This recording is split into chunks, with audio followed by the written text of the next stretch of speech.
Esta es la iglesia Puerta de Esperanza, situada en San Lucas, Zacatepeques, República de Guatemala, en América Central. Para la gloria de Dios, nuestra congregación fundamenta su fe en Jesucristo y en las Santas Escrituras. Agradecemos a Dios que hoy se pueda contar con Internet para cumplir con cabalidad el mandamiento de nuestro Señor Jesucristo, que es predicar el Evangelio en todas partes del mundo.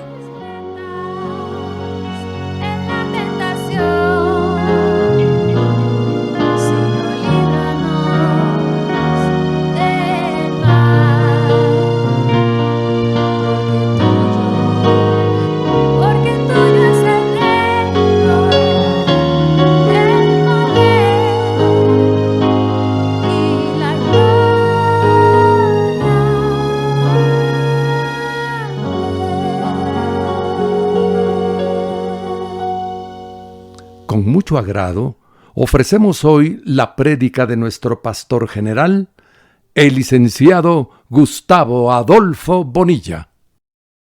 Fernando, muy bien, vamos a continuar con nuestro estudio del tema señales, prodigios y milagros en la iglesia de hoy. Hoy vamos a iniciar el capítulo número 3. La semana pasada el doctor terminó con el capítulo 2 y hoy arrancamos con este capítulo 3. Es un capítulo que también tiene aspectos interesantes, de los cuales nosotros debemos de prestarles atención para poder entender lo que hemos venido señalando y que el doctor nos ha enseñado en las sesiones anteriores. En este capítulo 3 vamos a ver la transición y las señales, o sea, qué relación hay entre la transición y las señales. Cuando hablamos de transición, tenemos que entenderlo que se refiere al cambio de dispensación. Entonces vamos a ver qué ocurrió en el cambio de la dispensación de los judíos para los gentiles, o sea, también de la ley para la gracia, y qué pasó con las señales en este sentido. Entonces vamos a ver un resumen de la transición que está contenido en 5 temas. El primero es la petición clave, porque vamos a encontrar que hay una petición clave. Recuerden que estamos viendo el libro de los Hechos. En segundo lugar, tenemos la pregunta clave. En tercer lugar, vamos a ver la respuesta clave. En cuarto lugar, vamos a ver el capítulo clave. Y en quinto lugar, vamos a ver el bosquejo clave. Vamos a desarrollar cada uno de estos para entender el asunto de las señales, porque yo sé que hasta el día de hoy algunos de ustedes todavía se estarán cuestionando por qué la iglesia al día de hoy no puede hacer milagros, hacer sanidades, echar fuera demonios, todo eso que el doctor nos ha venido enseñando. Y vamos a comprenderlo cuando veamos el desarrollo de estos temas. Entonces, nosotros vemos señales en el libro de los Hechos. Por supuesto que vemos señales en el libro de los Hechos, ¿verdad? Sí hay señales. Pero son señales de apóstol. Sí hay señales en el libro de Hechos, pero son señales de apóstol. Y que son el registro del comienzo de la iglesia. Aquí es donde vamos a ir viendo ya esa transición del judaísmo y la iglesia. Aquí vamos a comprender algunos de estos temas y hay unas preguntas que no las respondemos en este momento, pero que en el desarrollo de este tema las vamos a ir respondiendo. Y una primera pregunta sería, ¿por qué no debemos esperar lo mismo hoy? O sea, lo mismo que ocurrió en el libro de los Hechos. ¿Por qué no debemos esperar lo mismo? Lo vamos a responder más adelante, pero vamos a ver que en el libro de los Hechos se nos relata que hablaron en lenguas, o sea, en idiomas. ¿Y quiénes hablaron en idiomas? Los judíos. Eso está en Hechos 2. Y sucedió eso cuando fueron bautizados con el Espíritu. Entonces hay otra pregunta. ¿Por qué no podemos hacer lo mismo hoy cuando recibimos el Espíritu.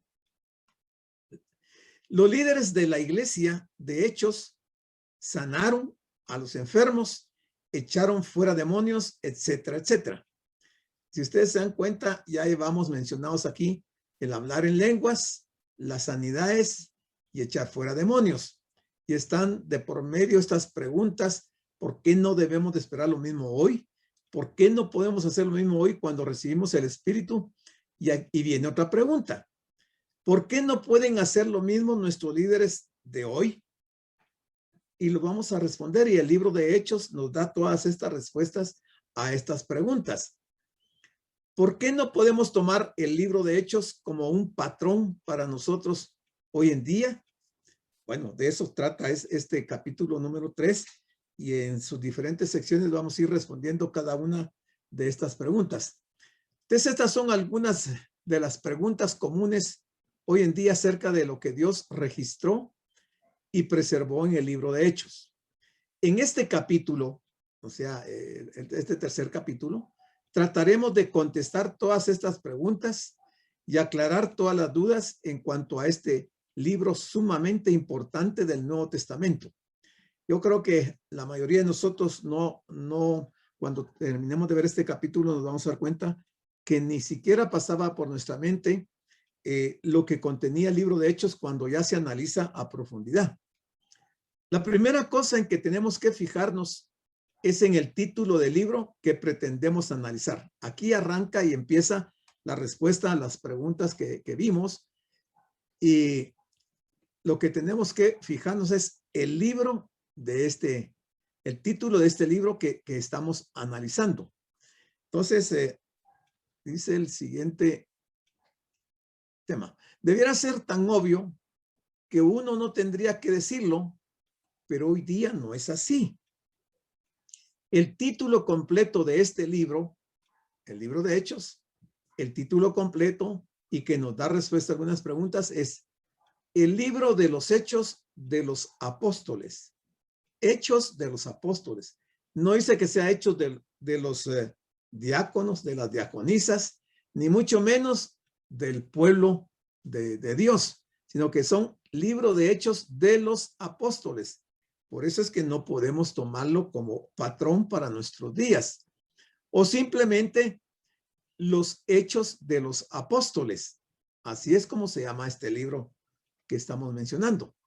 Este libro trata de los Hechos de los Apóstoles, tanto de los 12 apóstoles a Israel, o sea, los 12 apóstoles del Cordero, como los de Pablo, los Hechos de Pablo, el apóstol a la iglesia. Aquí tenemos apóstoles para los judíos y apóstoles, el apóstol para la iglesia. Este no es un libro acerca de los hechos de gente común y corriente durante tiempos comunes y corrientes. Por alguna razón, las diferentes congregaciones desde hace algunos años han querido imitar lo que hicieron los apóstoles en su tiempo, cuando realmente no se han puesto a pensar que esos hechos eran solamente de los apóstoles y no eran hechos de gente común y corriente durante tiempos comunes y corrientes.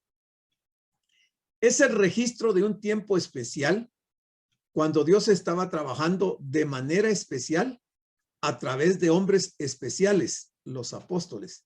Eso es lo que está relatando este libro de los Hechos. No son hechos de toda la gente del tiempo de los apóstoles, sino que son los hechos de ellos. Es un peligro entonces tomar todo lo que leemos en este libro como si fuera la experiencia común y corriente de todos los cristianos siempre. No trata de eso el libro. Hay que entender también que Hechos es un libro de transición de dispensación. Y ahí podemos considerar algunos puntos que resaltan. Primero, el libro empieza con Dios tratando únicamente con la nación de Israel a través de los 12 apóstoles. Mire cómo comenzó el libro.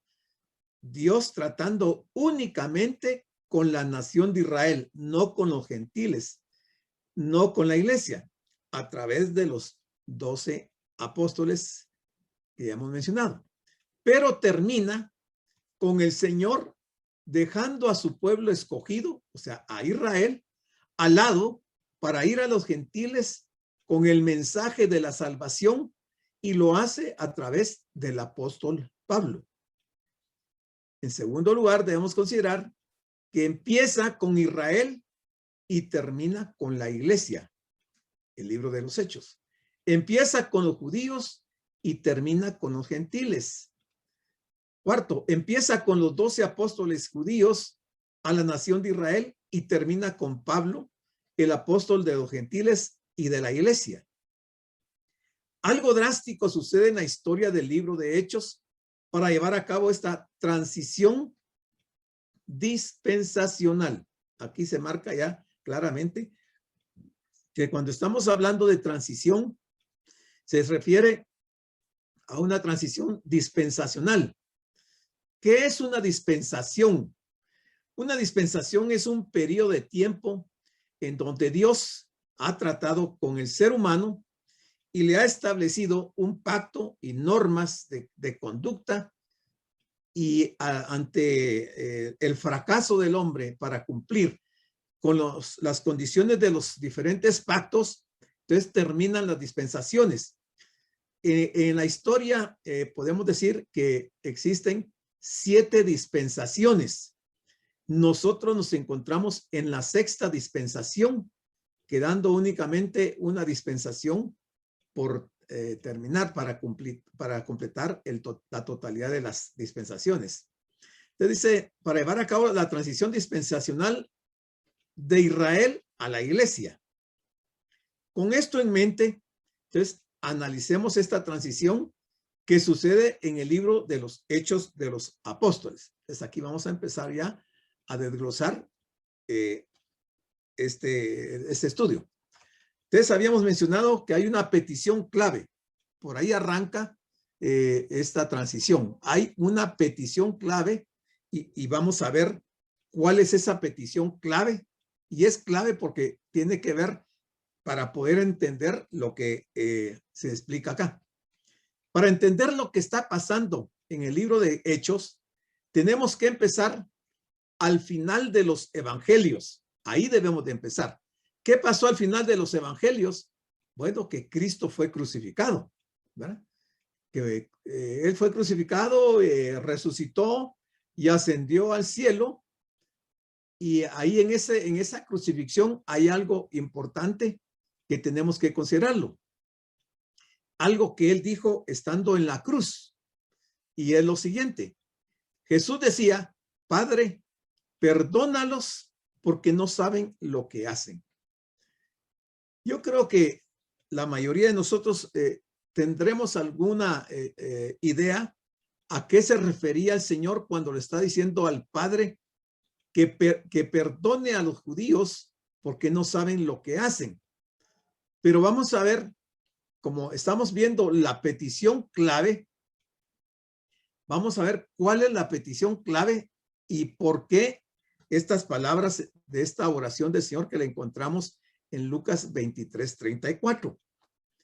Entonces la pregunta es, ¿por qué Jesús le pide al Padre que perdone a los judíos? Porque obviamente Él está intercediendo por la nación de Israel y tiene que ser por una razón muy, muy delicada, muy grave. ¿Y por qué Él ora? Es porque Cristo vino a la tierra, nació en el pueblo judío o de Israel y ofreció a Israel el reino con Él. Esa es una de las razones por la cual el Señor está pidiendo al Padre que perdone a Israel, porque ofreció a Israel el reino, el hijo de David siendo el rey. ¿Y qué pasó? En Mateo 12 dice que los judíos oficialmente rechazaron a Jesús como el Mesías, cuando dijeron que él era de Belcebú y no de Dios. Entonces, aquí está la petición clave del Señor, o sea, orando al Padre para que perdone a Israel por una primera razón, porque oficialmente rechazaron a Jesús, pero también rechazaron el reino, o sea, dos situaciones bien importantes para Dios. para el Señor. Haber rechazado el reino y haber rechazado a Jesús es lo que provocó que el Señor hiciera esta oración. Entonces la petición en Lucas 23:34 es clave, porque Cristo le pidió perdón al Padre por los judíos. Por esto, cuando llegamos al libro de Hechos, la nación de Israel tiene una oportunidad más. Cuando llegamos al libro de los Hechos, porque estamos viendo qué pasó al final de los evangelios, y es esto que vimos. Pero al llegar al libro de los Hechos, vemos que se le da una oportunidad más al pueblo de Israel. ¿Para qué? Para hacer lo que no hicieron en los evangelios. ¿Y qué no hicieron en los evangelios? Aceptar a Jesús como su Mesías, y el Padre les da a los judíos una oportunidad más. O sea, eso no se ve tan simplemente con leer el libro de los Hechos, sino que hay que irle prestando atención a las palabras que se van dando en los diferentes capítulos del libro de los Hechos, y ahí nos damos cuenta que entonces al pueblo de Israel se le está dando una oportunidad más para que aceptara a Jesús como el Mesías.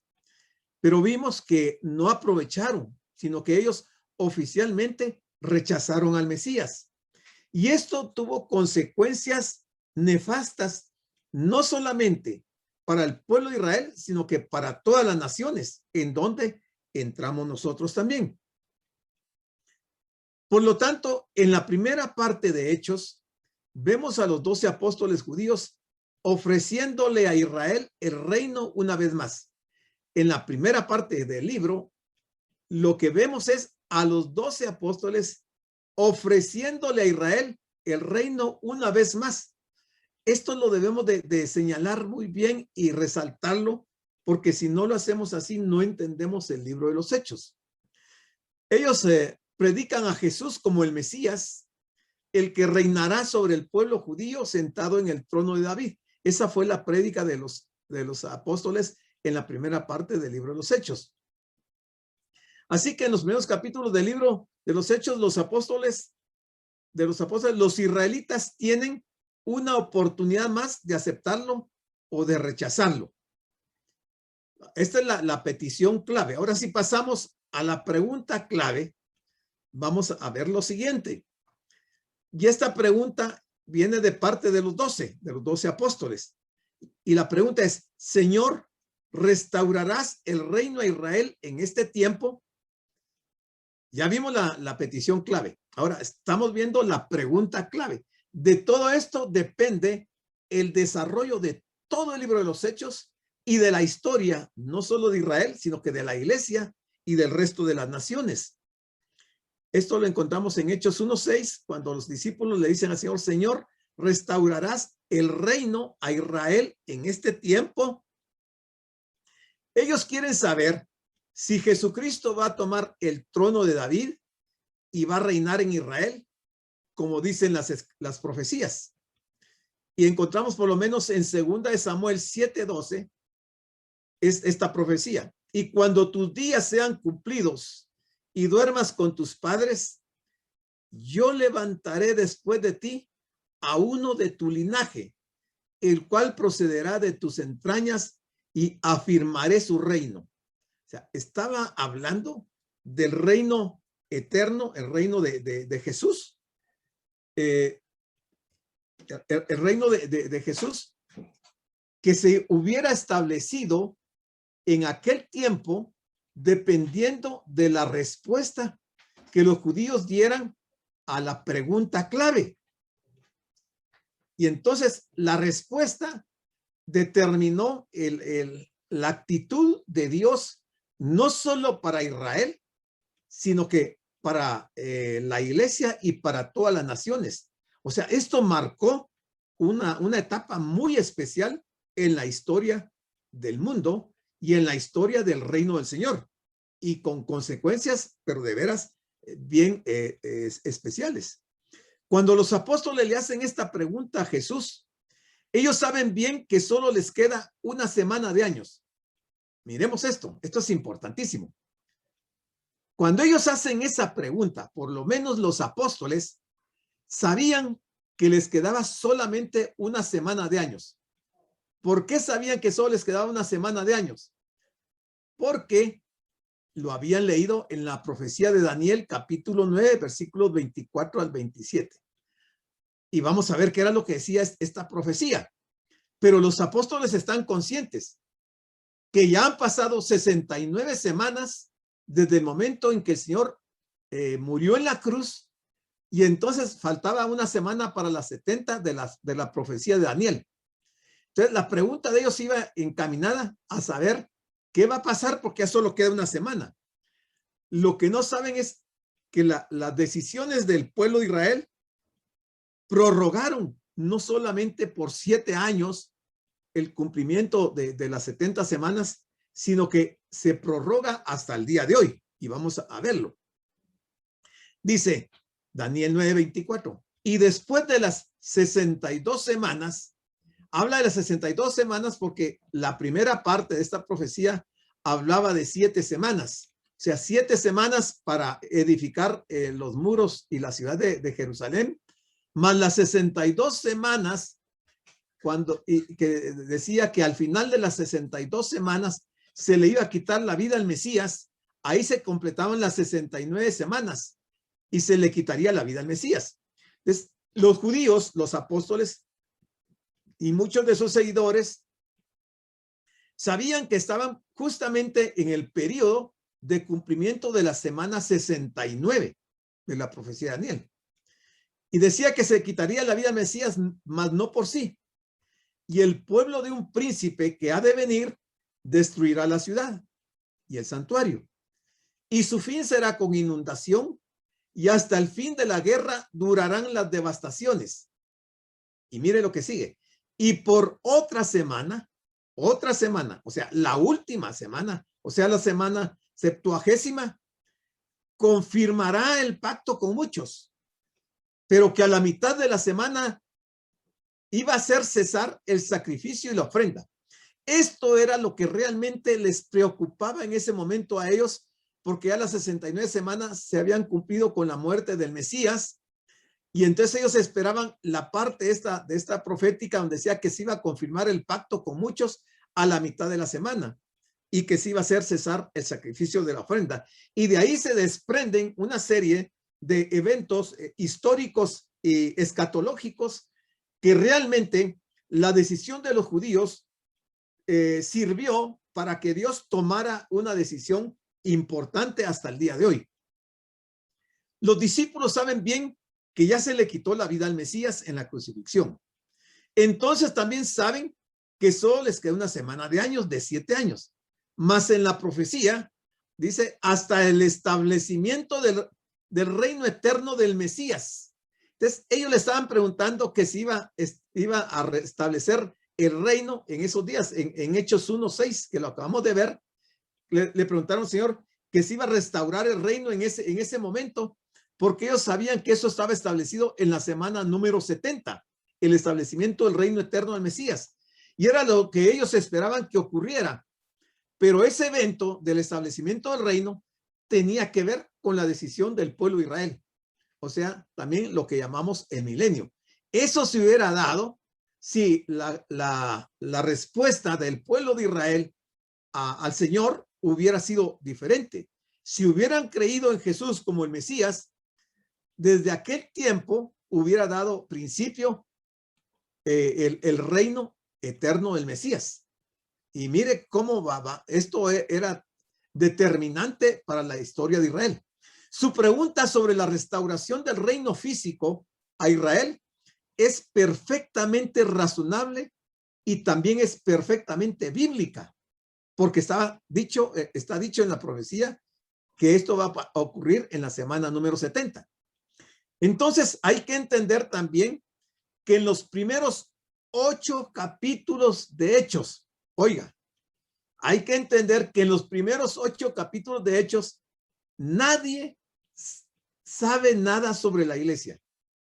Si usted lee hasta el capítulo 8 de Hechos, no se menciona para nada la iglesia. O sea, los apóstoles, los 12 apóstoles, no sabían absolutamente nada de la iglesia, porque eso iba a ser digamos, la razón de la revelación dependiendo de qué iba a hacer el pueblo de Israel. Por esto nadie sabía en ese momento de la brecha de 2000 años entre las últimas 2 semanas de la profecía de Daniel y Efesios 3 del 1 al 7. Miren lo que se convirtió la decisión del pueblo de Israel al no aceptar a Jesús como el Mesías. No se estableció el reino eterno del Mesías, sino que añadió 2000 años hasta la fecha y entonces se dio paso y se revela la aparición de la iglesia. Dice Efesios 3:3, hablando Pablo a los de Éfeso, que por revelación me fue declarado el misterio. Mire, el misterio, porque era un misterio, como antes lo he escrito brevemente.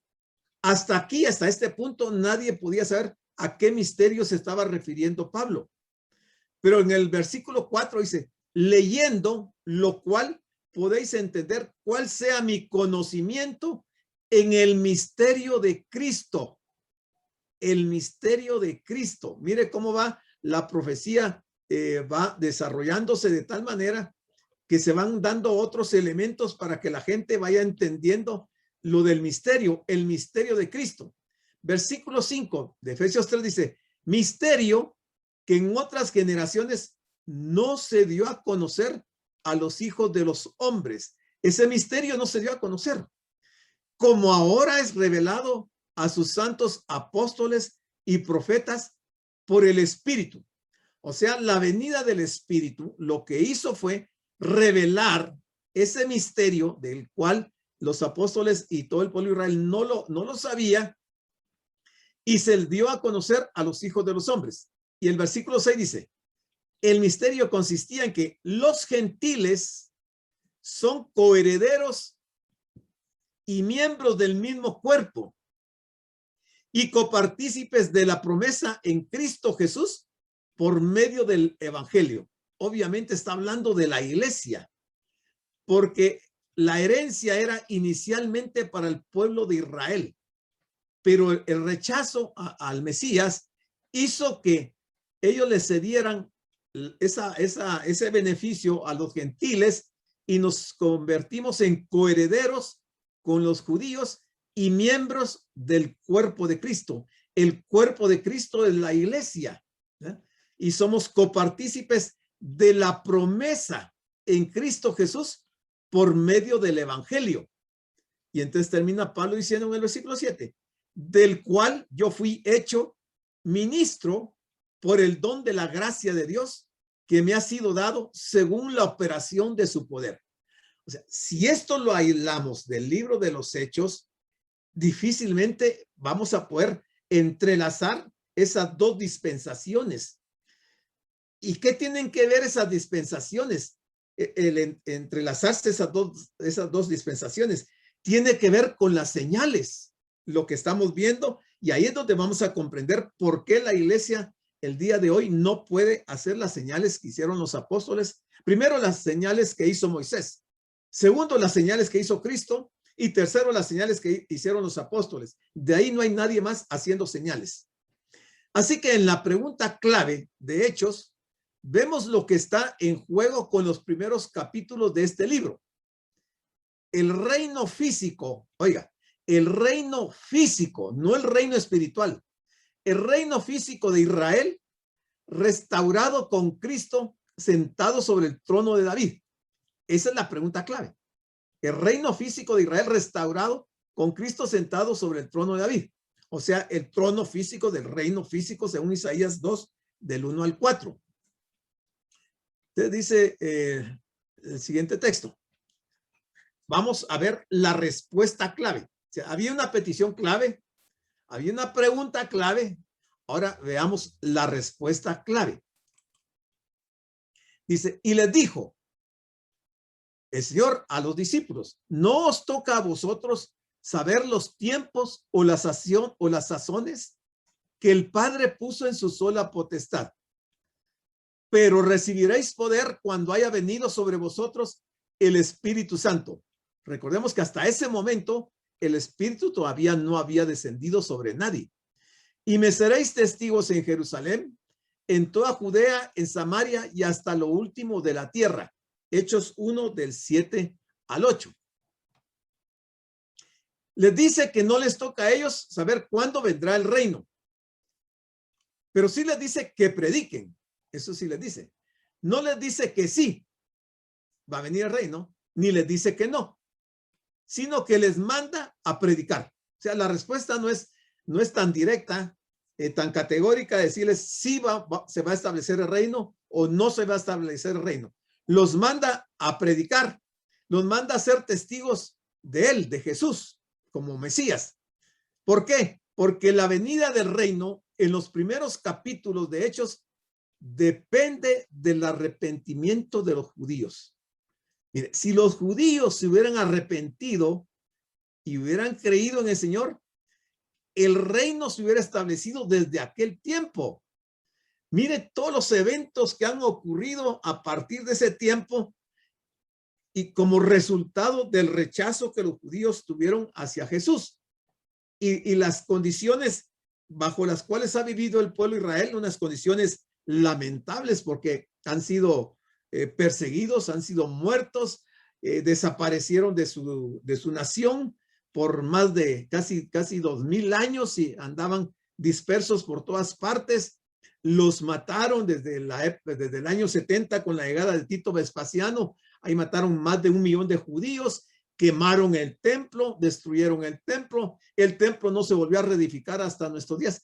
Todo eso fue consecuencia de que ellos no se arrepintieron y no creyeron en Jesús. Miren qué terrible lo que pasó, y ahora ellos en ese momento estaban preguntando que si ya se iba a restaurar el reino.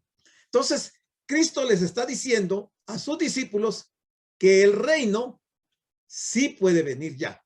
Eso les está diciendo.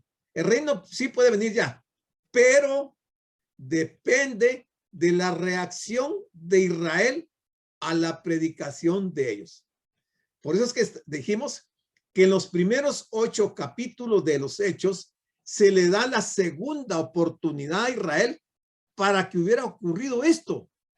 Si en esos 8 primeros capítulos del libro de Hechos, los judíos se hubieran arrepentido, hubieran reconocido al Señor, se hubiera restaurado el reino eterno de Cristo. Pero como no lo hicieron, entonces se quedó en receso ese proceso y pasó a dar lugar a la iglesia. Y entonces vienen otros acontecimientos escatológicos que tienen que ocurrir. Y algunos ya están ocurriendo. Esto es fácil de ver en el tema de la predicación de los apóstoles después de esta conversación con Jesucristo. Ellos están predicando acerca del reino, de la segunda venida y el reino mesiánico. Ellos no estaban predicando de la iglesia, porque ya vimos que en los primeros 8 capítulos todos desconocían de la iglesia. Entonces ya el Señor había muerto, había resucitado, había ascendido al cielo, se había aparecido a ellos, envía a los apóstoles a predicar nuevamente, les da otra oportunidad a los judíos y los judíos no asimilan la predicación que están haciendo los apóstoles. Y ellos están predicando del reino, no están predicando nada de la iglesia. O sea, ellos están hablando de la segunda venida y del reino, porque desconocían aspectos de la iglesia. Yo estoy resaltando mucho esto para que se nos vaya quedando. Veamos qué predicaban los 12. Así que arrepentíos y convertíos, ¿para qué? Para que sean borrados vuestros pecados, para que vengan de la presencia del Señor tiempos de refrigerio. Y ya vamos a ver qué son tiempos de refrigerio.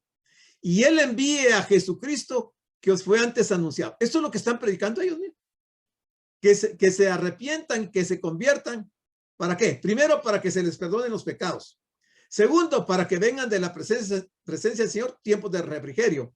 Y tercero, para que Él envíe a Jesucristo que os fue antes anunciado. Esa fue la predicación de los apóstoles en los primeros 8 capítulos del libro de los Hechos. A quien es cierto, le dicen ellos, es necesario que el cielo reciba hasta los tiempos de la restauración de todas las cosas, de que habló Dios por boca de sus santos profetas, que han sido desde tiempo antiguo. Eso está en Hechos 3, del 19 al 21. O sea, miren lo que los apóstoles están diciendo a los judíos. Era como para que ellos lo hubieran tomado en consideración, hubieran reflexionado, se hubieran puesto a pensar, pero a ellos no se les iluminó en la mente, no pudieron captar el mensaje, no entendieron lo que se les estaba predicando, y aquí se les está dando la segunda oportunidad para que el Señor hubiera establecido su reino en aquel tiempo. Entonces, en Hechos 3, Pedro está predicando a los judíos en el templo en Jerusalén. Y su mensaje se trata del arrepentimiento y la conversión. O sea, toda la predicación estuvo alrededor del tema del arrepentimiento y la conversión, o sea, convertirse a Cristo. Que los judíos debían de arrepentirse por haber crucificado a Jesús y convertirse a él aceptándolo como su Mesías. Ese era todo lo que ellos tenían que hacer para que hubieran cambiado la situación y el reino se hubiera establecido. Fijémonos bien en lo que Pedro está diciendo. Si los judíos responden positivamente, Dios enviaría a Jesucristo para establecer los tiempos de refrigerio. Si ellos hubieran respondido positivamente en los primeros 8 capítulos de los Hechos, Dios hubiera enviado a Jesucristo para establecer los tiempos de refrigerio. Pedro está predicando la segunda venida de Cristo y la restauración de Israel en el milenio. Nada que ver con la iglesia. Está hablando de la segunda venida de Cristo y de la restauración de Israel en el milenio. Si los judíos hubieran aceptado este segundo ofrecimiento, la respuesta a la pregunta de los apóstoles en Hechos 1:6 de ¿restaurarás el reino en este tiempo? La respuesta hubiera sido sí. Esa hubiera sido la respuesta del Señor si ellos se hubieran arrepentido y se hubieran convertido. Si hubieran aceptado a Cristo como su Mesías, el reino habría venido con Cristo en su segunda venida. ¿Cuándo? En el primer siglo, en los primeros capítulos de Hechos. Y no habría habido una época de la iglesia. No hubiera habido iglesia si ellos se hubieran arrepentido.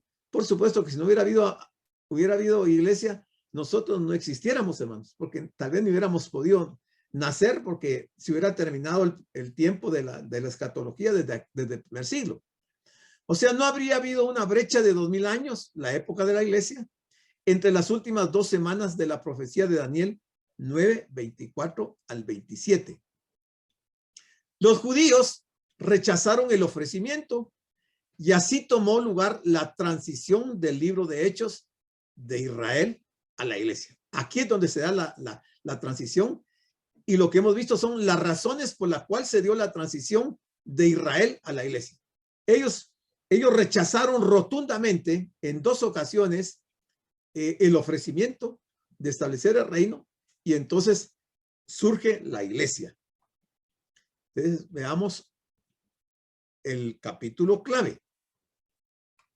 Ya vimos 3 puntos, ¿verdad? Ahora veamos el cuarto, el capítulo clave. El capítulo 7 es el punto decisivo de todo el libro de Hechos. ¿Cuál es el capítulo clave? El capítulo 7 del libro de los Hechos. Tómelo en cuenta, que no se le entre por un oído y se le salga por el otro, porque entonces no va a entender todas estas lecciones que se están dando. Usted va a seguir preguntando, ¿y por qué no sanamos? ¿Y por qué no echamos fuera demonios? ¿Y por qué no hacemos esto? ¿Y por qué no el otro? Toda esta explicación va en relación a ese tema de la transición y las señales. Entonces, el capítulo 7 es el capítulo decisivo de todo el libro de Hechos. Toda la historia de este libro gira alrededor de lo que sucede en este capítulo 7 de Hechos. Dios escoge, y mira quién escoge Dios. Escogió a Esteban Escogió a Esteban, ¿para qué? Para predicar el último mensaje a los líderes en Israel en Hechos 7. Aquí estuvo la segunda oportunidad que se le dio a los judíos. Dios escogió a Esteban para predicar el último mensaje a los líderes. O sea, al haber ellos rechazado, se quedaron en la situación en que están el día de hoy. Esteban está hablando delante del concilio, delante del sumo sacerdote y delante de los demás líderes de Israel. O sea, Dios envió a Esteban, escogió a Esteban para llevar a cabo esta parte del programa de Dios. Esteban les da un buen discurso sobre la historia de la nación de Israel, no de las naciones gentiles de aquel tiempo, sino que solamente de Israel. Y cuando llega a su conclusión, les echa la culpa a los líderes por la muerte del Mesías, pero les da la oportunidad de arrepentirse, que si lo hubieran hecho, ahí se hubieran escapado. El mensaje de Esteban es una exhortación a arrepentirse por haber crucificado a Jesús y así aceptarlo como es su Mesías.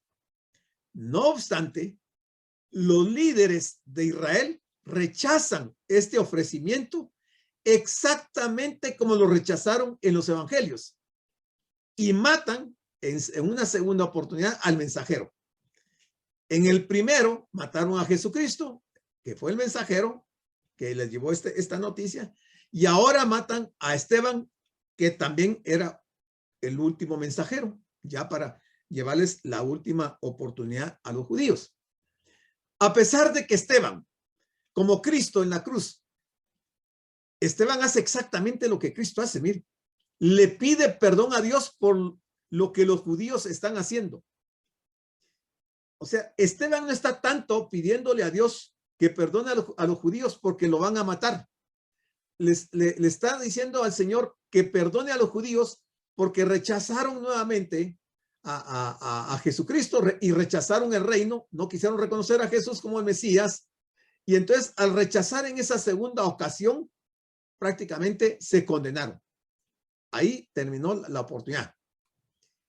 Esta vez Dios no le contesta la oración positivamente como antes, porque cuando el Señor oró, la respuesta de Dios fue positiva a la petición del Señor cuando él pidió oración por los judíos. Cuando el Señor le dice que los perdone porque no saben lo que hacen, el Señor los perdonó. Pero en esta segunda vez ya el Señor no los perdonó. Aquí ya no los perdonó. Ahora Dios toma en cuenta lo que los judíos pidieron antes. Dice, y respondiendo, dice Mateo 27:25, y respondiendo todo el pueblo dijo, su sangre sea sobre nosotros y sobre nuestros hijos. Y eso ocurrirá en el futuro y está ocurriendo el día de hoy. Cuando ellos dijeron que la sangre de Jesús sea sobre ellos y sobre nuestros hijos, ellos mismos se automaldijeron. Y Dios no respondió positivamente la oración de Esteban para perdonarlos, sino que simplemente ejecutó lo que ellos pidieron que el Señor hiciera. Con la muerte de Esteban, o sea, el último rechazo por los judíos del ofrecimiento, Dios les dice que está bien, que la sangre de Jesús está sobre ellos. Y desde entonces han estado pagando la cuenta por la sangre inocente del Hijo de Dios por 2000 años. Mire qué terrible, qué ignorancia la del pueblo judío, que hablaron y dijeron y se sentenciaron solo ellos, y por 2000 años el Señor ha estado maldiciendo a muchos del pueblo de Israel porque ellos así lo pidieron, y entonces el reino se retuvo y ya no se estableció. Entonces vamos a ver, y aquí nos vamos a quedar. El quinto punto es el bosquejo clave. Entonces, aquí tenemos el bosquejo clave. Y lo vamos a hacer comparativamente. Siempre sobre el libro de los Hechos. Del lado izquierdo, vamos a ver Hechos del capítulo 1 hasta el capítulo 12. Y del lado derecho, vamos a ver lo que dice el libro de los Hechos del capítulo 13 al capítulo 28. Este es todo el libro de los Hechos. El libro de los Hechos solo tiene 28 capítulos. Entonces, del 1 al 12 lo vamos a comparar con el del 13 al 28. ¿Qué pasa en Hechos del 1 al 12?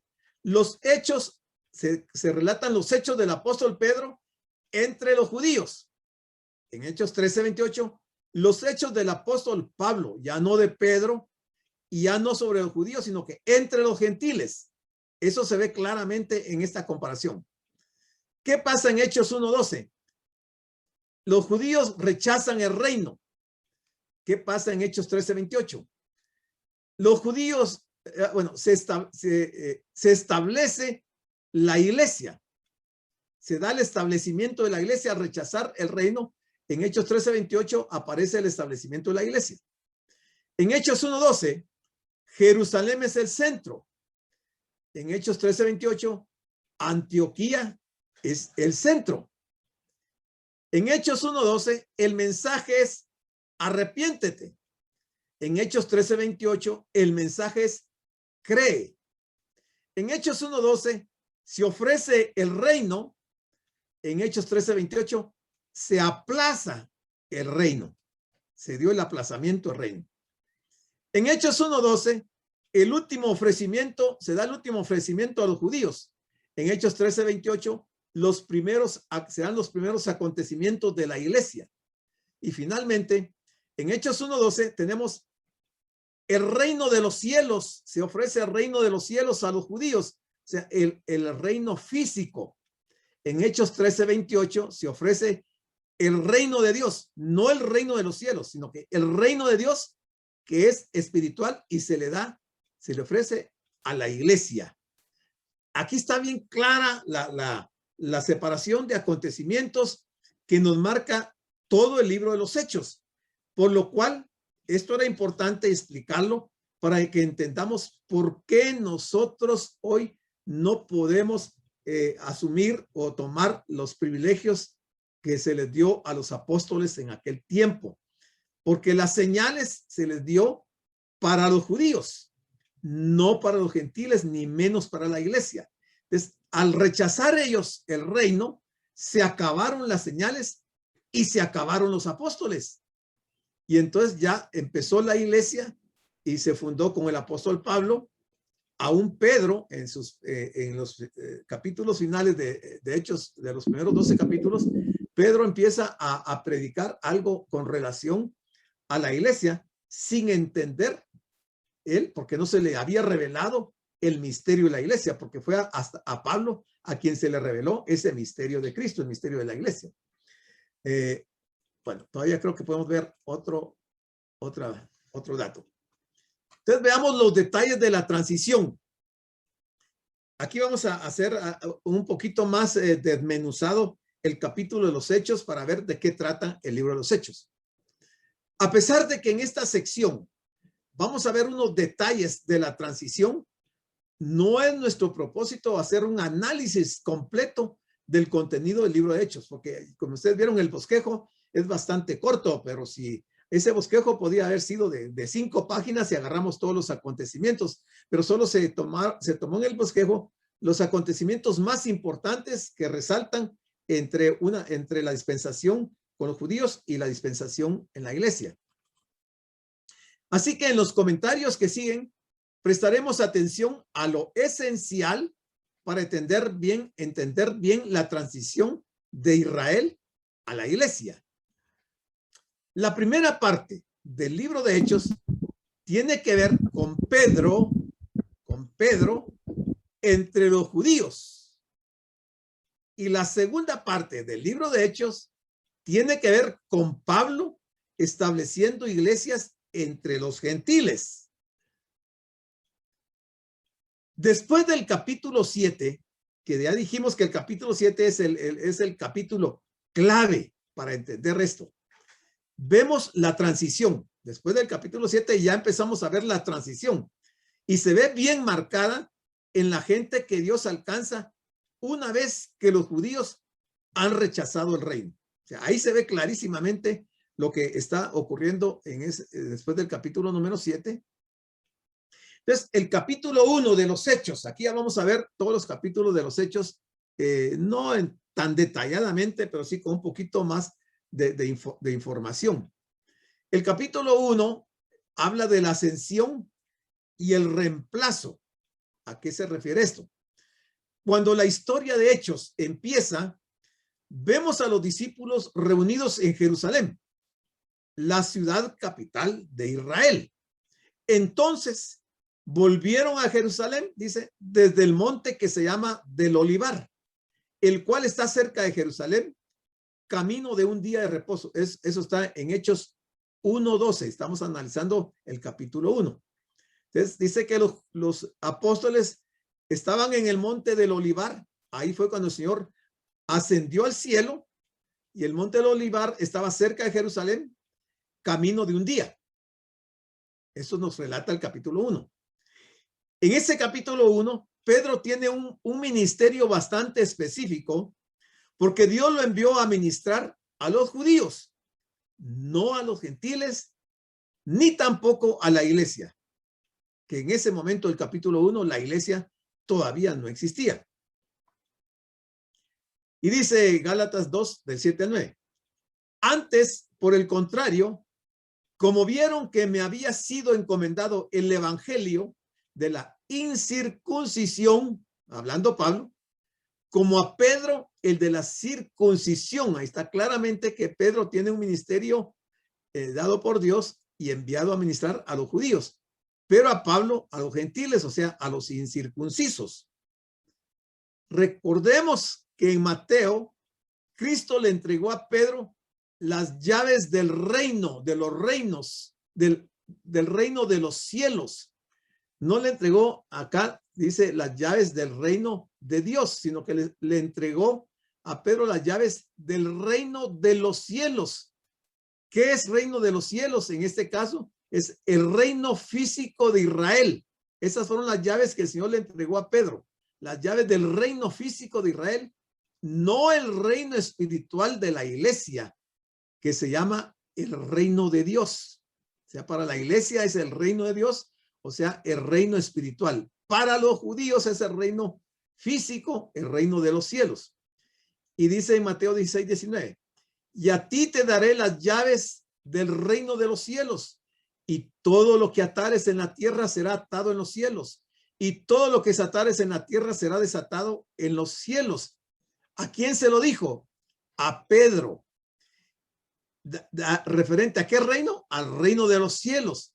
¿Y qué puede hacer Pedro? Podía hacer Pedro era que atar aquí en la tierra, lo que él atara podía ser atado en los cielos, y lo que desatare podría ser desatado en los cielos. Dentro del reino físico, no dentro del reino espiritual. No es para la iglesia esta parte de Mateo 16, 19, porque hoy mucha gente dice, bueno, el Señor nos dio a nosotros también las llaves del reino. No se la está dando a la iglesia, se la está dando a Pedro, Pedro está ministrando a los judíos, al pueblo de Israel, no a las naciones gentiles. Entonces, Mateo 16, 19 tampoco es para nosotros, porque en algunas iglesias también dicen esto, que como ellos han recibido las llaves del reino, ellos pueden atar todo lo que quieran o desatar todo lo que quieran. No, no es así. No es para la iglesia. En ese caso fue para Pedro. Vemos a Pedro usando estas llaves para abrirles la puerta del reino a los judíos. Solo a los judíos, no a los gentiles. Durante la primera parte del libro de Hechos. Es que estos son puntos, hermanos, que los tenemos que ir separando, segregando de todo el libro, porque al leerlo de corrido, nosotros mezclamos y ahí es donde hemos estado equivocados, creyendo algunas doctrinas que son equivocadas y hemos caído en errores, y por eso es que hoy está costando mucho en las diferentes congregaciones entender que ya pasó el tiempo de las sanidades, de los milagros, de echar fuera demonios. Pasó en el sentido de que ya no hay hombres que tengan esas capacidades. Ahora, Dios sí puede sanar. Dios sí puede hacer milagros. Dios sí puede liberar a los endemoniados, Dios sí lo puede hacer, pero hoy ya no es como en el caso de los apóstoles. Ningún pastor de ninguna iglesia al día de hoy tiene el don de sanidad, no tiene el don de hacer milagros, no tiene el don de echar fuera demonios, ninguno lo tiene. Hoy esa capacidad de hacer eso la tiene, regresó de nuevo a Dios. Entonces no podemos nosotros, y ya el doctor lo explicó con lujo de detalle en el capítulo número 2. Yo solo estoy haciendo énfasis en eso. Entonces aquí Pedro está usando las llaves para abrirle la puerta del reino, el reino de los cielos, a los judíos. En esa primera parte del libro de los Hechos estamos viendo el capítulo número 1. En Hechos 12, vemos que muere el apóstol Jacobo, uno de los 12, pero ya no lo reemplazan. La muerte toma lugar después de la transición. Entonces ya no hay necesidad de que haya 12 apóstoles judíos sobre la tierra, porque la llegada del reino se aplazó unos 2000 años para después de la época de la iglesia.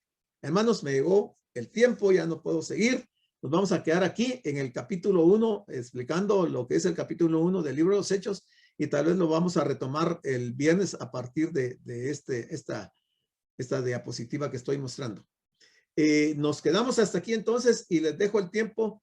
Si hay preguntas, si hay comentarios, si hay aportes o si hay dudas, pueden encender su micrófono y participar. Damos las gracias por su atención a la prédica del pastor general licenciado Gustavo Adolfo Bonilla e invitamos a la prédica del próximo domingo a esta misma hora.